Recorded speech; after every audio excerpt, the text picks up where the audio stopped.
Hello, everybody. Welcome to another episode of Light Within the Unknown podcast. I'm Brandon. Hi, I'm Linda. And with us for this episode, we have Eric. Eric is a haunted object collector. So, we'll be talking to him, just getting to see where he came from with the paranormal objects wise. So, how's it going, Eric? It's going well. Rainy and it's it was 70 degrees yesterday and it's 50 degrees today, so it's going. Yeah. Yep, it is definitely going. That's for sure. Going. Yeah. Absolutely. Yeah, the weather's definitely crazy right now with the constant back and forth of cold, warm, rainy, cold.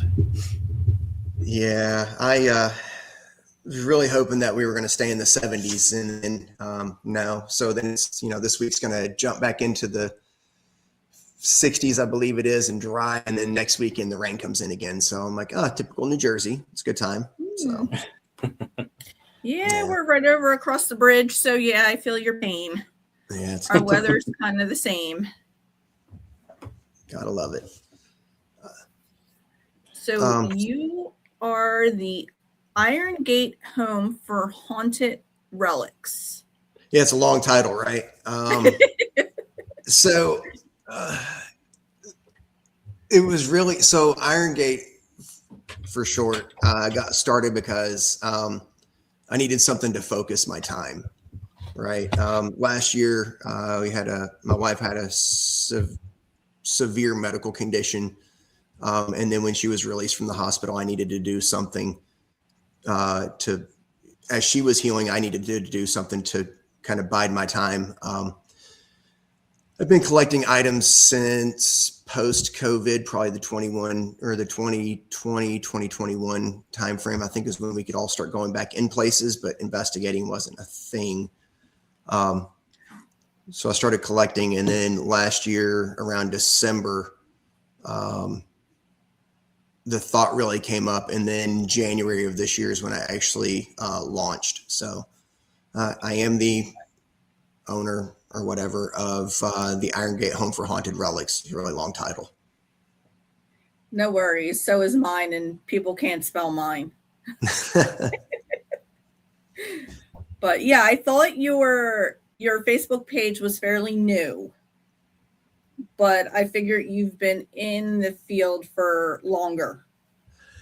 Yeah, so my first quote unquote paranormal experience, if you will, was some abandoned farmhouse in Tennessee where I grew up. That was in like the 1999 era. Fast forward to about 2014, 2015, I think it was when it was. I was living in New Jersey by that point. And then started really getting into the paranormal. And then it was just, it's been nonstop ever since. But Iron Gate, if you will, that came to fruition the fall of last year. I was asked if I wanted to bring some items to an event. I saw that there was some interest in it, but didn't really think there was any teeth to it. And then around December, like I said, is when I kind of polled and people seemed really interested. And then January is when it launched. And it seems to, it's new. So there's interest, but it seems to be growing. So my calendar is getting pretty busy. You shouldn't have any problems booking anything for haunted items at all. Nope. It is very intriguing. It is very popular. People want to know more about it. They want to be in the same room as haunted items. They want to try to debunk everything you have and just say it's hogwash. Oh, yeah. So I actually had my first ticketed event April 10th. It was small. But it was a learning experience. We only had, I think in total, like 15 people were there. I figured out what works, what doesn't. And the one thing that I bring is that I don't manufacture any experiences. I wouldn't have anything malevolent or demonic in my house, so I can, wipe that away so people aren't afraid of that, because I don't manufacture jump scares. So what I bring is items that are either dolls or I have some Masonic stuff.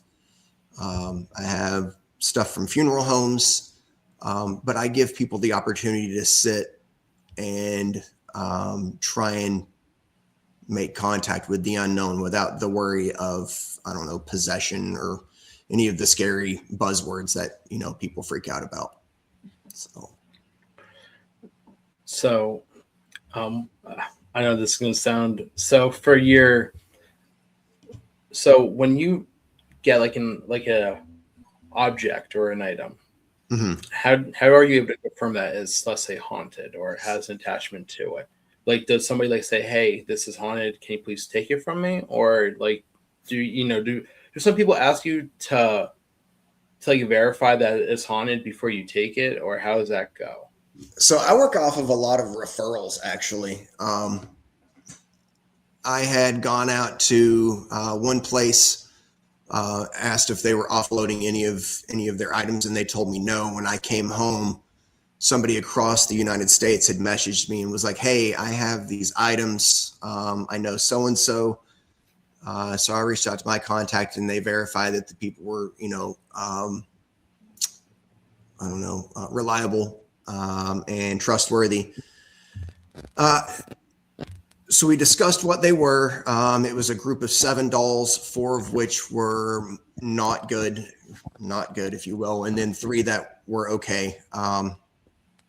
So I told them that I would only take the 3 that weren't a problem. So when they showed up, I went and picked them up. My son and my wife were in the car, and when we got home, my son's 21 now, and you'll understand why I'm bringing that up here in a few. We got home and my son was like, "Dad, there was definitely something in the car." And I was like, "Well, what do you mean?" And he like grabbed my wrist and he was like, "This is what I felt for the 45-minute ride." And it felt like somebody was holding his wrist for the entire time. He grabbed my wrist and squeezed pretty tight. And he was like, "It didn't hurt or anything, but I definitely know there was somebody in the car with us." I used to investigate every item that came in. But because I have, I don't know, in my house, there's like 50 or just shy of like 50 different items. It's very difficult to investigate everything and confirm that I'm talking to the spirit that says it's attached to the device. That's one thing that I tell everybody is like, look, if there's multiple items, you can never guarantee that you're talking to who you want to talk to.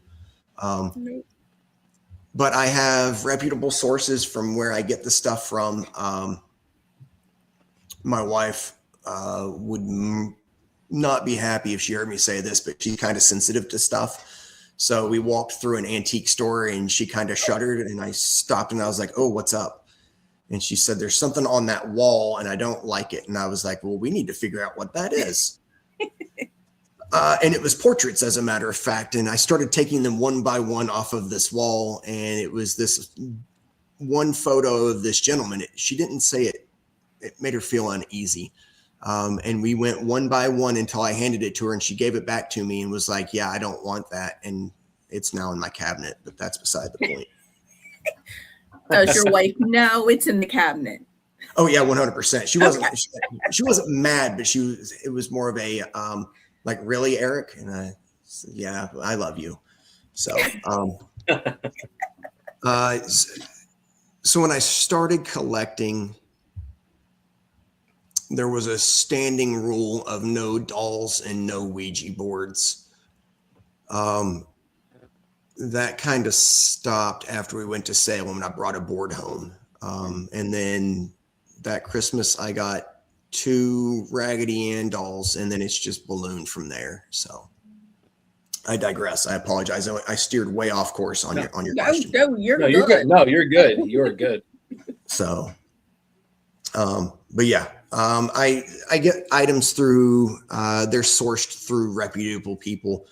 And if something were to come into the house and it's not okay, they get rehomed really fast. I've only had to cleanse my house 2 times. After one Masonic item, the gentleman was purportedly murdered in Scotland, and his land was taken. So I kind of looked up the time frame, and it would make sense.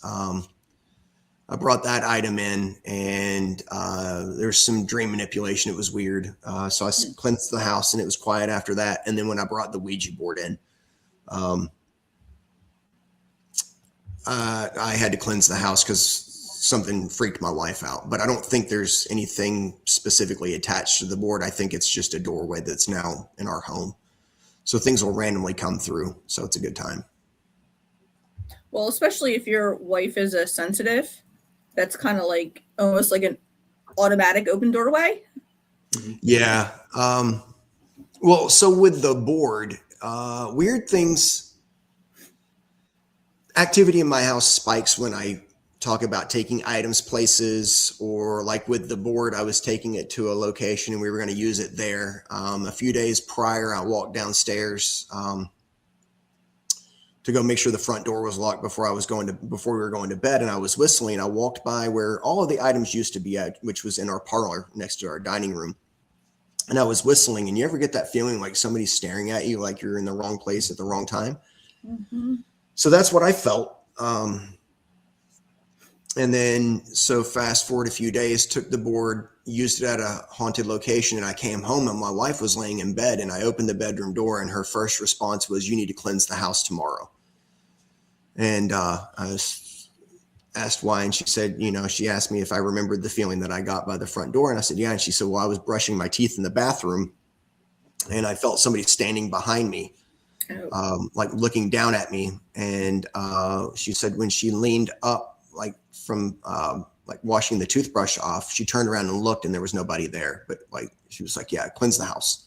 So, but otherwise, there's nothing really negative in the house. So now, do you give the attachment rules in your house? Yes, but there are so many now that so we have one or two child spirits that follow our son around. We have a master bathroom ghost, which is great because our spare bedroom, or the guest bedroom, has the majority of the dolls in them. So we always hear walking on the landing between the bedrooms, between our bedroom door and then the spare bedroom. There's one that messes with the pantry. We have one that messes with the living room lights. So originally there was a yes, don't go into messing with like messing with the dog, and stay out of our bedroom and stay out of our son's room.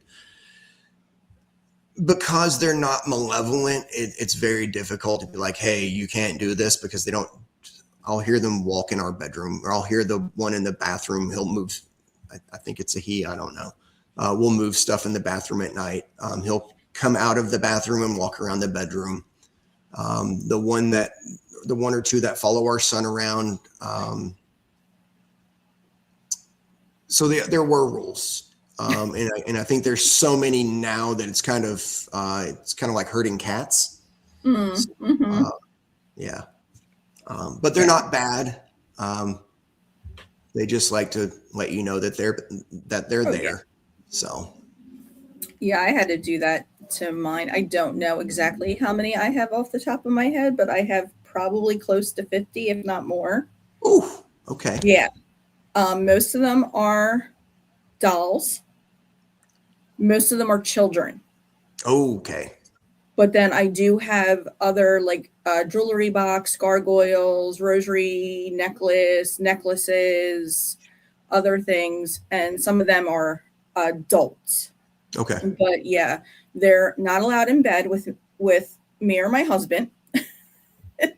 And they're not allowed in the bathroom if anyone's taking a shower. Okay. That's pretty much across the board. But they're allowed to keep you guys company in the bathroom if you're pooping or peeing them. Yes, they're more than welcome to keep us company. Although I don't think they want to do that, depending who's in the bathroom. Okay. Yeah, true. Yeah. I mean, to be fair, they have free reign of my son's room and of my son. They can torture him all they want. That's funny. Especially the kids love playing with his Legos that he has on his top shelves around his room, and his neon lights and his computer Nice. lights. No, our son's 21, so he's in a nursing program. So they messed with like the anatomical, like science dummy doll thing that's about 1.5 feet tall. You can take it apart. He woke up one morning and it was turned around, and like he had some Matchbox cars that he collected. Those were turned around. But yeah, the kid spirits, I think, follow him. And none of them really follow us in the house per se. Like the kid spirits follow our son. But otherwise, they just kind of roam around the house. There's definitely an adult spirit somewhere that one morning I went into the garage and our alarm system will announce which door or window that's going external to the house. It'll announce that. And it was like 5:30 in the morning. I think I was going to get our dog some dog food. And I opened the door. The alarm enunciated. It was like garage door. And from the top of the steps, I heard shh. And I was like, oh, okay. Nobody was awake. It was just me and the dog. So yeah, I definitely think there's an adult that resides up there. I don't know if I would say lives, but resides upstairs. But yeah, so. Now, is your dog okay with the spirits? Does the dog sense the spirit? I'm sorry, is the dog he, she? It's a girl, Callie. She's neurotic. Random noises, she'll bark. I was outside today taking out the recycling, and I said hi to my neighbor, and she was looking basically out like one of the panes next to the front door and barked at me like she didn't know who I was. But she's mildly neurotic. She's normally pretty fine. If she does hear something like the bathroom ghost, usually at night when we're laying in bed, we'll hear like the tapping noises or like it's scooting stuff on the counter, and she'll kind of growl, and we'll soothe her, and then she's good to go. Our son messaged me one day and said something messed with her to the point of like she yelped and then ran around and hid underneath his legs because he was sitting on the couch. Oh. And she kind of growled from like underneath him, but otherwise she's fine. They don't really bother her. Our dog that passed last year, Rowdy, I'm pretty sure was a stoner in a different life. He really did not care whatsoever.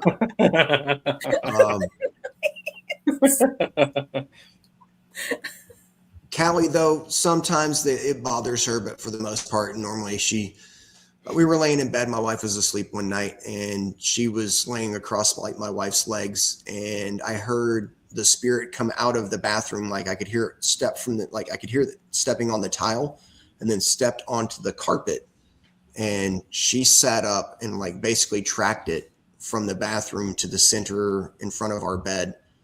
I petted her on her back, and she went back to sleep. So yeah. That's good. Yeah. So how many haunted objects do you have at the moment? I think last count was 47, maybe 47-ish, okay. Plus or minus, I don't know. But I might be getting another shipment of items early this summer. So, yeah. And how many that is, I have no idea. So, but our son graduates. What's that? So it's kind of like a surprise. It's like, hey, open up the box. Hey, surprise. So our son graduates from the nursing program next month.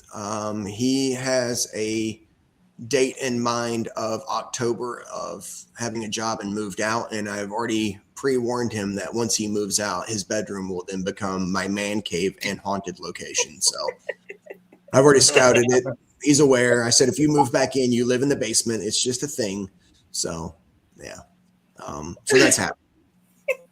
Pretty excited. So, because right now I'm my man cave is the basement. Yeah, it's great. Dig it. So Yeah, that's where most of my haunted items are. And my husband's actually downstairs watching TV because I was in the living room watching TV. yeah, So, so I really don't have. I have the basement. It's a good spot. But most of our items are all over the house now. So there's a basement doll that my wife has said is not allowed upstairs. It's about 3 feet from me to my left. We have an infant carrier that is purportedly haunted. That's in the kitchen dining area.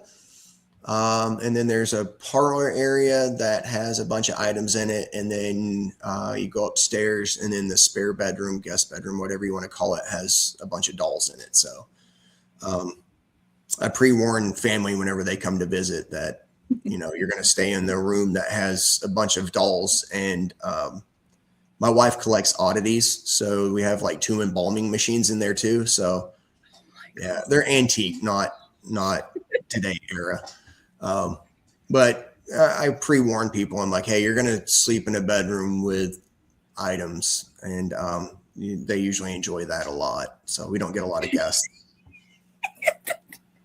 that's why I had to move mine to the basement because the room that I'm in, my office, was our spare bedroom. And whenever my mother-in-law and sister-in-law would come up, my mother-in-law would stay here. Well, she kept getting freaked out by all the dolls and everything. So I had to move them. Yeah. So you mentioned that after my wife got out of the hospital last year, my in-laws were up here for a bit to help take care of everything. They stayed in their camper for basically 3 months. They, instead of staying in the house, they would stay in their camper across the street, and then they would shower in our house, but stay in their camper. Yeah, that's a thing. So then they went back home, and my sister-in-law came up for about 4 days, and for 4 days she would sleep. She slept with that spare bedroom light on and was freaked out the entire time. It made me laugh. So to the point of where my wife was like, she said, Kayla, do you need Eric to take the dolls out? And she said, no, I just sleep with the light on. So Gosh. Yeah. That's priceless. So stay lovey. Yeah. Now, when my mother-in-law and sister-in-law would come up, we would know ahead of time. And I would always tell all of them, like, hey, family members are coming up. Do me a favor, leave them alone. Yeah. Let's not torture them. You know that they're, not really into this, don't really care for you guys. So let's not torture them and let's just leave them be. Oh, yeah. So I didn't do that. I probably should have in retrospect. So when my sister-in-law a few years ago, we didn't have anything actually in the spare bedroom at that point. Because there's nobody that lives per se in our guest bedroom. That was where we always had a lot of activity. We could hear walking in there all the time. At one point in time, I had a Wi-Fi camera up, and it would pick up activity. There was no activity to be seen, but it would pick up movement and turn on, and it'd pick up movement, but we never see anything. But my sister-in-law and her husband and the kids came to visit. The older kids actually slept in the parlor with the haunted stuff. I didn't tell them about it, but it is a thing. Because I didn't need them freaked out, right?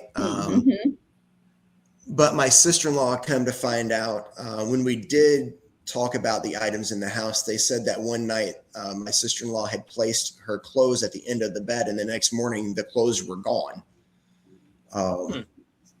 And they couldn't find them. And then they did find them. They had somehow gone under the bed, and from the foot of the bed, they were under the bed at the head of the bed. So, Okay. Yeah, it's a thing. I don't know. But yeah. So that's the house. We were actually trying to figure out about 10 minutes prior to this. My wife was watching TV, and my son and I were in the kitchen, and we were hearing walking, and we were trying to figure it out. And literally about 8 minutes before this show, before we turned on, tuned into this, we were hearing walking all over the downstairs, but I don't know. So it's a thing.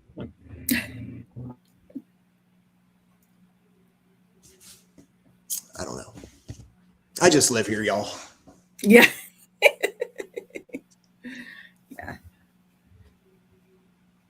I wouldn't be surprised if ours were going back and forth. Probably. I wouldn't doubt it. If you get a new resident spirit that says hi, just, send them back home. If you want, I can send you if you want the basement doll. I don't know anything about her, but she can come visit you. We'll just transfer. As long as they are positive. I think she is. I mean, I haven't experienced anything bad. But I rarely feel energies. Like it has to be a lot. Or something like literally has to make its presence known. Otherwise, like some people can walk into like, oh, there's something there. That's not me. So I think that's why I collect things, because I'm hoping that I'll get something, but rarely. So. Okay. So you don't always feel it, what's going on.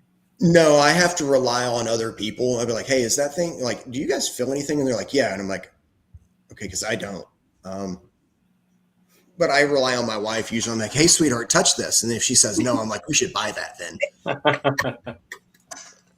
Yeah. Oh, that's priceless. That is priceless. That's how we got a few things. Yeah. So, the pictures upstairs, that's how I was like, is this it? And she's like, oh God, I don't like it. And I was like, we should buy both.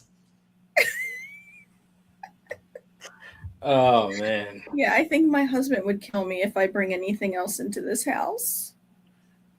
I mean, to be intentionally. I almost made the same mistake before too. We were over at a Goodwill, and there was a little pair of it looks like shoes, but it wasn't shoes. It was like a statue of shoes. Okay. And there was just like some kind of like weird feel about these, and my wife goes, "You're not taking those." She goes, "Leave them there. Don't even touch them." She was like, "Just no." I was like, "Okay." I was like, "I won't touch them. I won't touch them." Yeah. So. Brandon, you and I were talking. It was this is the first item that came into the collection. It's a Masonic.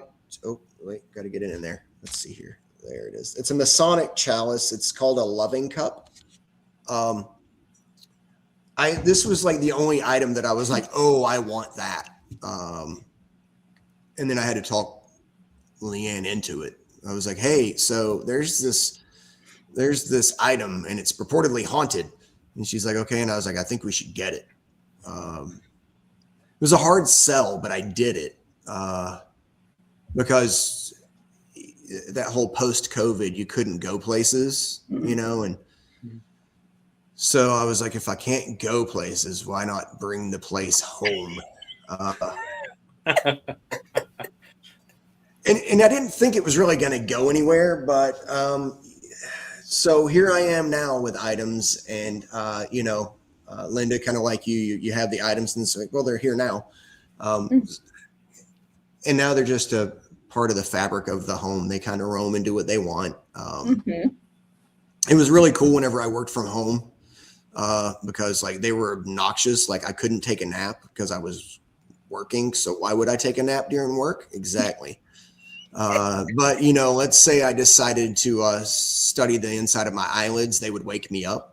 So that was nice of them. But this item, the Masonic chalice, he's extremely quiet. He broke a spirit box, and then just kind of quiet after that. Yeah. Wait a minute. Go back to he broke the spirit box. Yeah.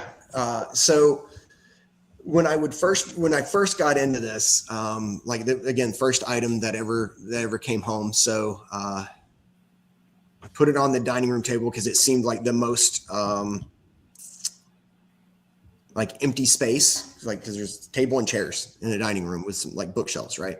So I put it there and I turn on the spirit box and I'm asking questions and I'm getting nowhere. And I'm like, all right, just one last question. If you just answer this last question, I'll leave you alone. And spirit boxes, they frequency hop. So you get the white noise and you get the frequency hop. I'm like, is there really a spirit attached to this? And it's like frequency hopping, and then it stops in this deep male voice says yes, like yes, and the box turned off. And so I, turned it back on. I flicked the switch off and I flicked it back on. I didn't get anything. And so I went through, the every foreseeable way of getting it to turn back on, which was flip the battery, flip one battery, flip the other battery, flip both batteries, get new batteries, etc. Never worked again. And so he just kind of chills in the house. He doesn't do much. Get a little bit of K2 activity, but he's here, and he just kind of chills. He answered your one question, and that was it. He was like, "You said I'll leave you alone if I answered it, and I did. So put me back in the case and let me do my thing." And so he is the first item that is in the house and prominently on the top shelf of dead center, and that's where he stays. That's his jam. That's his spot. So, but I do like to tell the story about that because that was. It's kind of like the first time you go fishing and you catch a fish and you're like, oh my God, that's amazing. I've got to do this again. That's what I tell people when people ask me what paranormal investigations are like. It's like fishing, you never get anything, but getting a response from that was electrifying. And that kind of solidified the, oh my God, I've got to keep doing this. I was chasing that feeling pretty much every time I go anywhere. I'm like, please let me just get something. So yeah, that's what started it, and here we are 5 years ish later. Yeah. So yeah, I don't think I've ever had a spirit totally break anything, drain it, turn it off, not let it work, but not totally break it. Yeah, that was a first and only for me. I had something in White Hill steal a rechargeable battery from me at the White Hill There you Mansion. go, Brandon. That's where yours went. Must have, actually. Honestly, I was missing something actually from there. Yeah, White Hill. Brandon's been missing a camera battery for I don't know how long now. Probably for about maybe a year or so. Oh, mine's been missing for years.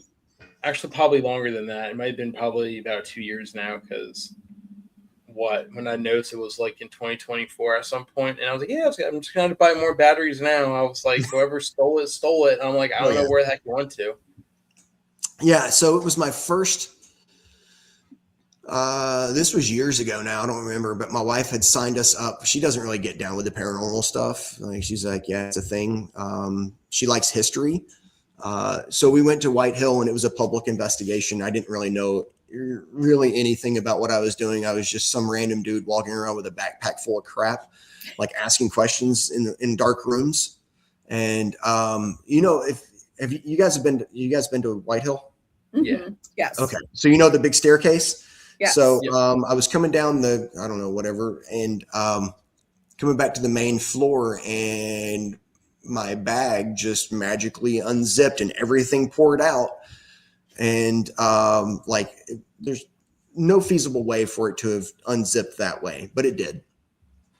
And a battery just disappeared. Like where? Don't know. Never came back. I'd gone back several times and asked, and they're like, yeah, we have never seen a green rechargeable, like 2.5-inch lithium battery thing. So I have no idea where it went. So I had a battery stolen. Then my chalice broke a spirit box, and then my Ouija board scratched the ever living crap out of me. And then through the Ouija board, after I brought it home, something not cool came through. So that's about it. Yeah. Yeah, I got, we bought the Ouija board in Salem the next morning or the next day after I brought it back to the hotel room. I got out of the shower and my wife took a picture of my back for me because she was like, what'd you do to your back? And there was 5 deep scratches going across my back. Oh. Yeah, it was something. And then when I brought it home,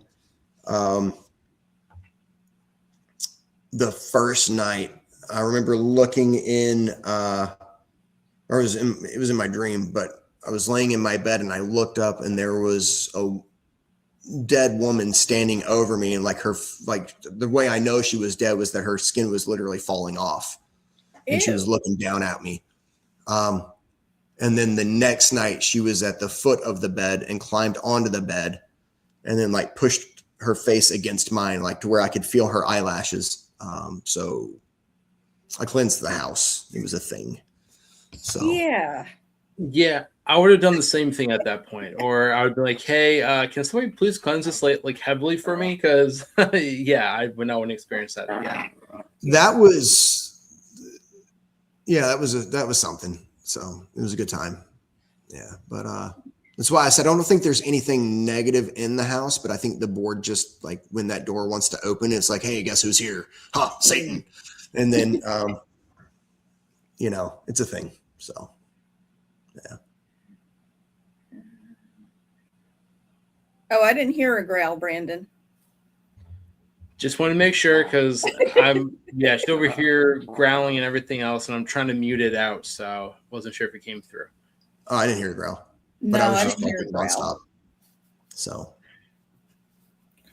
But no, we really don't. I have a Ouija board. I haven't done anything with it. It's very like platonic. It's like nothing. I haven't Okay. activated it. I haven't done anything with it. I just have it. And then I have another Ouija board in my outside trash container. okay. I know where that one came from too. That's It came from a residential, Mm-hmm. and I had to bind it. Oh, And it's sitting there with all these other jars that I've taken out of this residential house that I'm not quite sure what exactly is in them. So I binded everything, and it's Mhm. just there. well, if you need to rehome it, I will have space. I'm afraid to bring it into my house. So I would definitely not rehome it, not knowing Okay. exactly if there's anything still attached. Because the person that was using it was a teenager. Oh, yeah, and that's fun. had no idea what she was doing. Oh, that's good. Yeah, you've probably got like 17 demons in a jar. Exactly. So I went over Merry to Christmas, have some the demons. residential, and it was all sorts of messed up her house. So Yeah. I did a cleansing. Removed everything. I called my son, and him and I were combining our forces with my grandmother, who helps me, that has passed. Mm-hmm. And all three of us were basically shoving whatever it was out of this house. Oh, that's fun. So needless to say, the Ouija board and whatever else is in those containers, they're going to be staying there a while. Yeah, I have a couple masks that came from a home. The gentleman passed, and he had gotten into like Native American and like I don't want to say a cult, but it was like Native American art, some African art. Like he started hand carving things, and he hand carved masks. Oh. And he did some like Native American stuff, but he got sick and passed away in his home office. But the wife and the daughter started like the daughter was older. The mother was, I don't know, 70s or so, but the mom said she started, or the widow said she started seeing shadows moving around the house. And then they were like, at one point in time, she said they looked like snakes slithering on the ground, and she was sitting on the couch and it slithered up the couch and then like tried to strangle her or something. So we think that the husband wanted her to come with him. We investigated the house before cleansing it. The office where he passed was, the house was 75. The office was 67, 68. was like unrealistically cold. We put items on the bed where he passed and they all went off. You would walk around the house and it felt like somebody was looking at you. So a bunch of the items were removed from the house, and 2 of the masks are now in my cabinet. So I don't know, he might be here too. So it's a good time. Yeah. I'm assuming you haven't had any kind of snakes or anything related to the masks then? I haven't seen anything. No. I mean, I've seen movement in the house, but no like snake shadows or anything. Like I've seen, never in my years of investigating the paranormal have I ever seen like a shadow walk in front of me, but I've seen in like the, my peripheral, I'll see movement. I've seen that. I've seen in photos from like a hat that I got from a mortuary museum. The guy was a driver and he transported the bodies. We did an investigation and his shadow was behind the hat. But I haven't seen any like snake shadows or whatever you want to call it. No. Well, that's a good thing, I'm sure. Yeah, I'm sure if they were here, my wife would be super unhappy with me. So I'm sure those masks wouldn't be here anymore. So yeah, but she's a good sport. So. Well, that's good. Yeah, I think they kind of have to be. My husband just ignores them. My wife curses at them because they do things like turn on the pantry light or open doors or whatever. And she's a big stickler. I don't know, with like leaving lights on. If you're not in the room, she'll be like, turn off the light.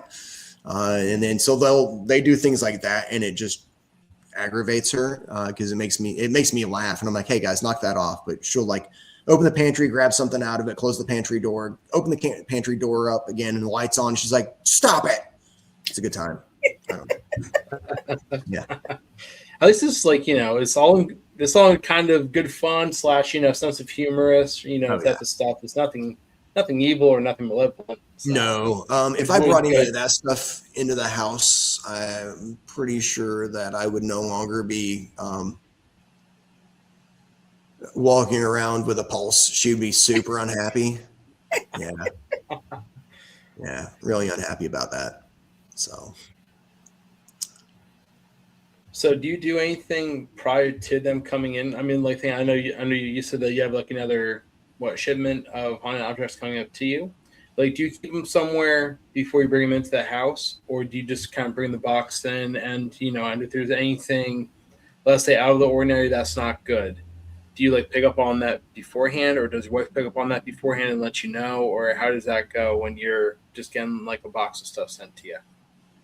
So we'll usually meet people places, right? So for instance, my poor wife is the go-between. She's kind of like the auto lender. I'm the receiver. No, that doesn't make sense either. I'm like, hey babe, what is this? And she'll be like, oh, that's okay. And I'm like, how about that one? She's like, okay, that one's all right too. Yeah. Unfortunately, I don't really feel anything. Right. So again, it comes down to that whole reputable thing of like, hey, please don't send stuff to me that's bad. Right. But she goes with me whenever I pick stuff up. And she can normally tell pretty quick whether or not that's like, yeah, that's not coming in the house, or like, I don't really like it, but it's okay. Okay. Luckily, nothing in like,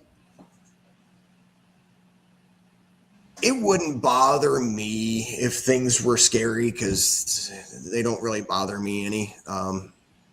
My wife, however, would be super unhappy. So if something did show up that was not okay, it would be out of the house with a quickness. Probably be in some Walmart dumpster somewhere. Or I don't know. I don't really have any bad neighbors, but if I did, they would probably end up on their doorstep or something. So, but yeah, no, like I said, I used to like when things would come in, I would investigate them, and I would like my intentions and ground rules. And now it's like, all right, guys, don't be idiots when you're here. Just leave things alone. And I think that's because of what is brought into the house. I don't have to worry about like the whole negative aspect of like, oh, look, there's the seventh circle of hell demon, and it's in the spare bedroom now. Let me try and explain what he can and can't do. No, it's child spirits, grown-ups. Yeah, nothing like, oh, I've got 17 horns and I'm here to like raise Satan. Nope, none of that. Just kids and adults roaming the house, doing what they do, turning on lights and knocking on doors. So Playing with the Alexa. we don't have an Alexa, thank God. You're smart. Nope, don't have an Alexa, but they have turned on the TV. One followed me to work the other day. I was writing notes in my my phone, the push to talk, speakerphone all of a sudden turned on. I'm like, great, please don't do that. My boss is not a big fan of me telling stories about spirits, and now you guys are here with me. So kind of chilled out after that. But yeah, they're all in good fun spirits. None of the hey, we want to take over your soul and be a thing. So yeah. So did you do paranormal investigating before you started getting like the relics, like the haunted objects, or did you start after you got the haunted objects? No. So I started investigating prior to. Okay. My first real I think there's a spirit here was in high school. That was wild. And then 2014, I graduated in 1999, didn't really do anything paranormal until 2014, 2015. Investigated for quite a while. And then, the world shut down because of COVID, and it was like, well, this sucks. Now I'm bored. And had nothing to do. And then the world kind of opened back up, but you couldn't go really anywhere. And the team that I was on was a ragtag team of misfits that just randomly showed up at places and, had a good time. Broke up. And then I was like, well, this sucks because I don't know anybody and I don't want to go spend $800 of my own money to go to some place. And you can't go anywhere. And I didn't know anybody because I had just retired from the military. So I didn't really when I retired from the military, I didn't know anyone in the civilian community because I was military the entire time. So I was like, well, I'll just bring stuff to the house. If I can't go and investigate, then I'll bring them here. And that's what started it. So, and then I got back into, I collected stuff, started investigating places again. Did that for a while. And then last year, I kind of just shut down and didn't go places anymore. The job I was working at went sideways. Last year just sucked. And then, I started bringing in more items, brought in that last batch of dolls. And then stuff happened with my wife. And then Iron Gate launched. So, yeah. So I'm not really affiliated with any teams now. I'm just me. So where are some locations that you've been to for investigating wise? I know you said White Hill. White Hill, the Convent Tattoo and Piercing Shop. I don't know exactly the convent, excuse me. So White Hill, the Convent. There's one over in PA. I can never remember what it's called. It's a historic mansion. I can't remember off the top of my head. I can see it in my mind. Can't remember what it's called. The Delaware. What's that? Selma. No, I've not been to Selma. I can't remember what it's a historic mansion. For the life of me, I can't remember. It was one of the coolest places I've ever been. Bolton. Bingo. That's Bolton. The one. Yeah. Love that place. The place is great. Let's see. I wouldn't say it was an investigation. It was an adventure in teenage angst and stupidity. Some farmhouse down in Tennessee, where we dug a pentagram into a hearth and then put a Ouija board on top of it and asked questions. This is a terrible idea, but it was so much fun. Oh, yeah. Whoa. Yeah, I was like 17. That's when I was like, oh, there are spirits, huh? that was what really 17-year-old Eric was like, there is things out there that you just don't see. And this is awesome. Fast forward 15 years. And I was like, oh, they're still there. Let's see. My house, obviously, place down in, the cabin on 360. That's a good spot if you haven't been. That place is wild.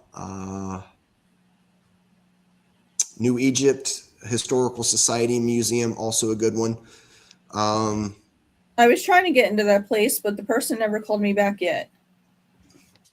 Go. On a real note, you need to go. It's amazing.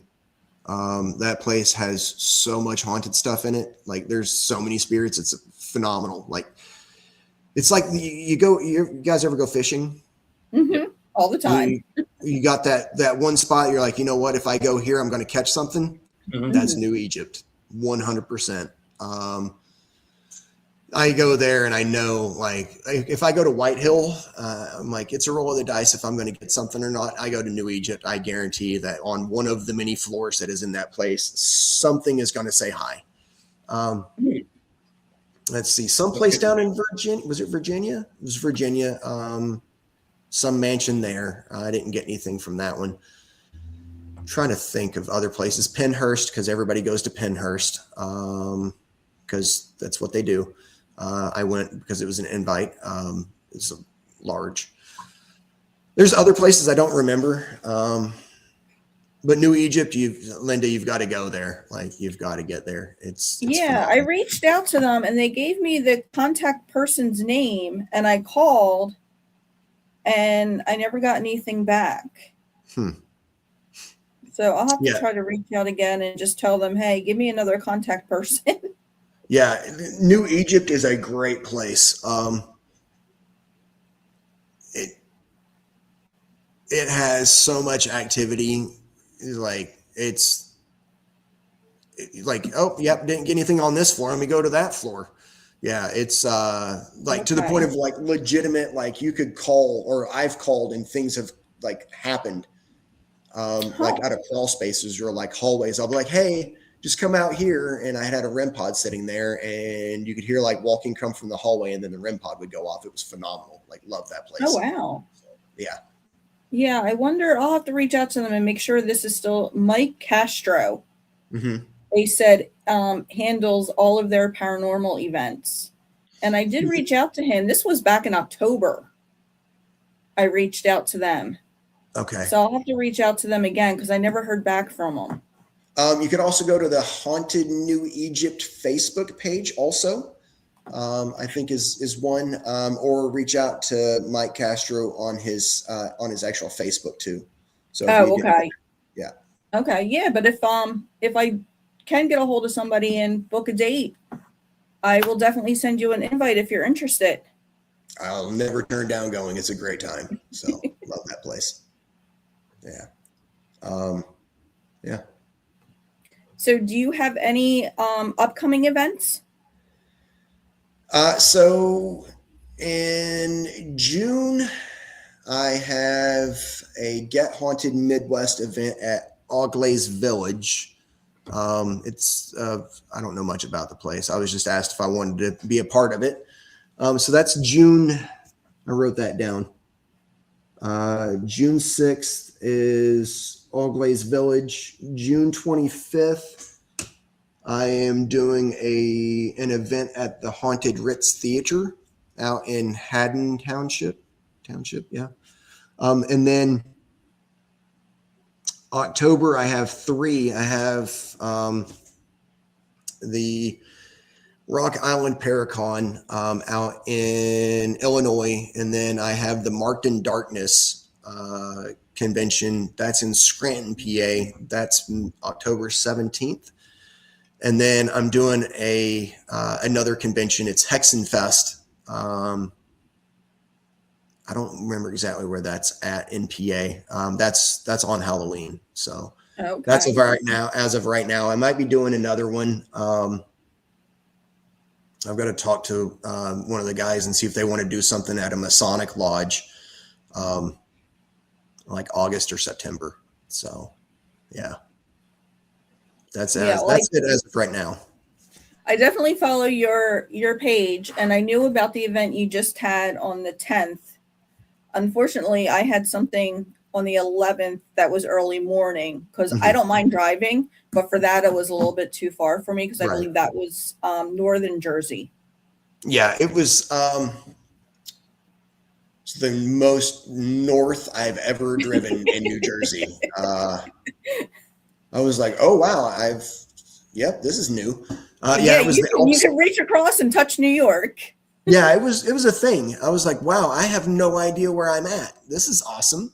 Yeah, that was a 9 Lives Paranormal reached out and she was like, hey, do you want to do an event? And I was like, oh man. And I looked at my wife and I was like, hey, I just got this text and I was asked if I wanted to do an event. And she was like, well, you did start an LLC. So, I mean, this is kind of what you signed up for. And I was like, oh, damn. Pardon my language. I don't want to. Nope, you're good. No, you're good. You're good. Okay. I was like, sure. So didn't know what I was doing. So that was really awkward. You guys ever watched the 2007 era movie, Talladega Nights? The Battle of Ricky Bobby? You know, the interview where he's like, I don't know what to do with my hands. It was this guy at the event, like standing there awkward, like drinking a Monster, like, hey guys, these are my items. Go say hi. Yeah, it was weird. So. There you go. That's all the introduction they needed. Yeah. The items would know what to do. Mm-hmm. Yeah. For me, though, is I'm very much I tell people, like, look, I don't manufacture experiences. The items there, if something happens, it happens. And if it doesn't, it doesn't. I'm not going to give you a jump scare. No. But in the back of my mind, I'm like, people are paying to be here. You should be like providing them a service. Like, hey, like, look over there. And I pitched back of their arm or something, you know? Well, and that's kind of like the same thing. I'm sure if you go to like public events too, some teams will say that, hey, we can't guarantee you're going to get any activity, but there's a possibility that you will get something. Right. So it's just like any paranormal investigator knows, you can sit in the dark and talk to yourself for 2 hours. Mm-hmm. You can't guarantee that something's going to happen. When I pass, I hope that, well, I've actually told my wife that I'm going to haunt her. So that's beside the point. But like, if I end up like stuck in this house, for instance, and the next family moves in and I'm like, ooh, and they're like, oh, let's bring in a paranormal team. I'm just going to sit in a corner somewhere and just listen to them. Like, if you're in here, knock on the wall, like just for hours, just to see how long they sit there for. And like, man, this is what I looked like in the living. I looked like an idiot just sitting in a dark room. Like, did you feel that? There's something in here. Yeah, I'm totally going to do that if I die and haunt someplace like this. Yeah, it's going to be great. That's great. Oh, man. But I did tell my wife, I said, sweetheart, I was like, if I go before you, I would not be upset if you choose to move on. I said, but just know that poor guy, that whoever it is going to hate their life. I said, because I'm going to make it a living hell for them. I was like, I feel bad for you guys the first time that you try and make love. She's like, you're such an asshole. Yeah.